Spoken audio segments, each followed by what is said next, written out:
आगे बढ़ने से पहले चैनल को सब्सक्राइब करें और बेल आइकन को हिट करें। कहानी भूतिया हवेली। आप सभी ने भूतों की कहानियां तो बहुत सुनी होगी। आज की भूतिया कहानी सच्चाई से जुड़ी हुई है। भूतों की कहानी जो नासिक की भूतों वाली हवेली की कहानी है। नासिक की भूतिया हवेली को कई सौ वर्षों पहले राजा महाराजाओं ने बनवाई थी, लेकिन पिछले कई सालों से इनमें कोई नहीं रहता। नासिक की भूतिया हवेली कई वर्षों से वीरान और सुनसान पड़ी हुई है। लोग इसको भूतों की हवेली भी कहते हैं। स्थानीय लोग कहते हैं कि भूतों की हवेली में आज भी भूत प्रेत रहते हैं। कोई भी इस हवेली में नहीं जाता।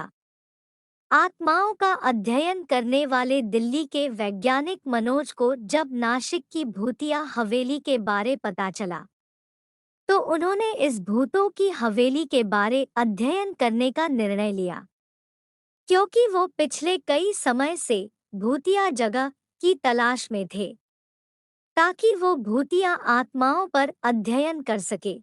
मनोज भूतिया हवेली में रहने की तैयारी करने लगे। वो जानना चाहते थे कि क्या सच में भूत होते हैं, भूतों की कहानी क्या है, हवेली का रहस्य क्या है। इसके बाद मनोज दिल्ली से नासिक पहुंचा और अंत में टैक्सी लेकर नासिक की हवेली पहुंच चुका था, जिसके बारे कई भूतिया कहानियां कही जाती थी, जिसको लोग भूतों की हवेली कहते हैं। मनोज ने भूतिया हवेली के नजदीक होटल में रूम ले लिया। शाम होते ही मनोज आवश्यक सामान लेकर हवेली के बाहर जा पहुंचा। मनोज चुपचाप छुपते हुए हवेली का मुख्य दरवाजा खोलने लगे तो पता नहीं कहां से एक आदमी आ गया। अनजान आदमी ने पूछा, आप कौन है? इस वक्त इस हवेली में कोई नहीं जाता। मनोज ने उस आदमी को देखा और सामान्य होते हुए उस आदमी से पूछा, हेलो, आप कौन है? अनजान आदमी बोला, मैं हीरालाल, यहाँ पास ही में मेरा घर है।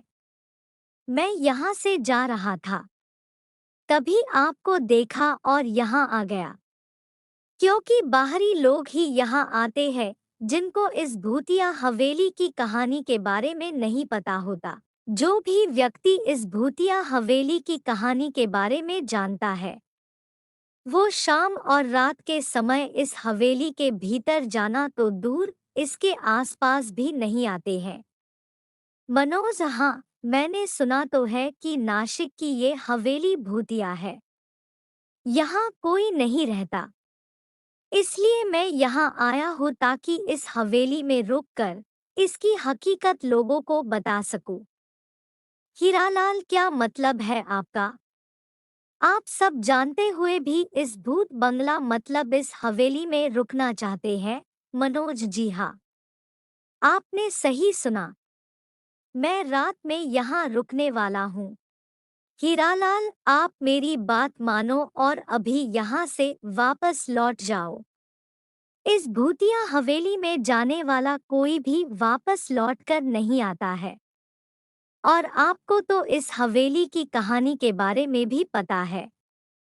हीरालाल की पूरी बात सुनकर मनोज बहुत खुश हो गया, क्योंकि उसको आत्माओं का अध्ययन करने के लिए ऐसे ही मौके की तलाश थी। और वह मौका आज उसको मिल गया था। मनोज को खुश देखकर हीरालाल आश्चर्यचकित होते हुए पूछते हैं, इस भूतिया हवेली के बारे में सब पता होने के बावजूद भी तुम इतना खुश हो रहे हो, क्यों? मनोज, हाँ, क्योंकि मैं एक वैज्ञानिक हूँ जो आत्माओं का अध्ययन करता है, और मैं यहाँ पर यही जानने के लिए आया हूँ कि इस भूतिया हवेली की कहानी में कितनी सच्चाई है। इस हवेली के बारे में जो भूतिया कहानी बनाकर समाज में फैलाई गई है, मैं उसका सच आप सभी के सामने लाऊंगा, जिसके लिए आज की पूरी रात मैं इस हवेली में रहूंगा। इसके बाद मनोज हवेली के अंदर प्रवेश कर जाता है।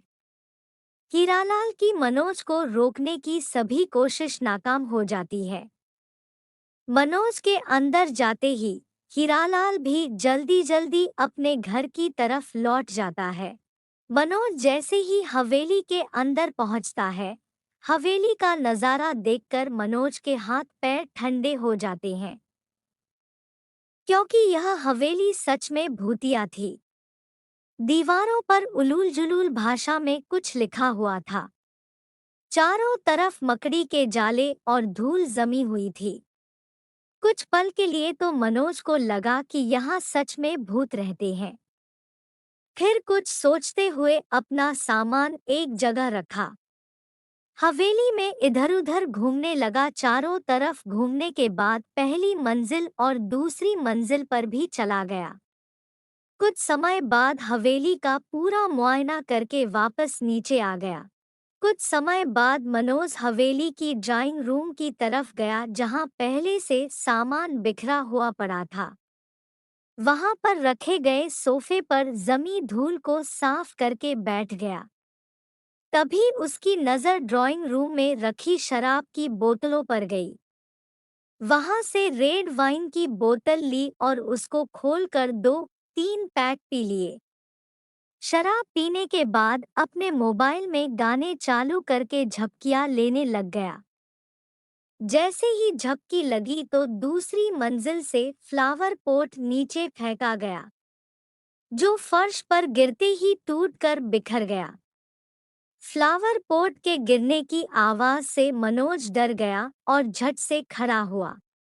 तभी ड्राइंग रूम का बल्ब चालू बंद होने लगा। इसके साथ पूरी हवेली के बल्ब एक साथ चालू बंद होने लगे, जिनको देखकर मनोज बुरी तरह डर गया और डर के मारे पसीने से पूरा भीग गया। अचानक से सब शांत हो गया।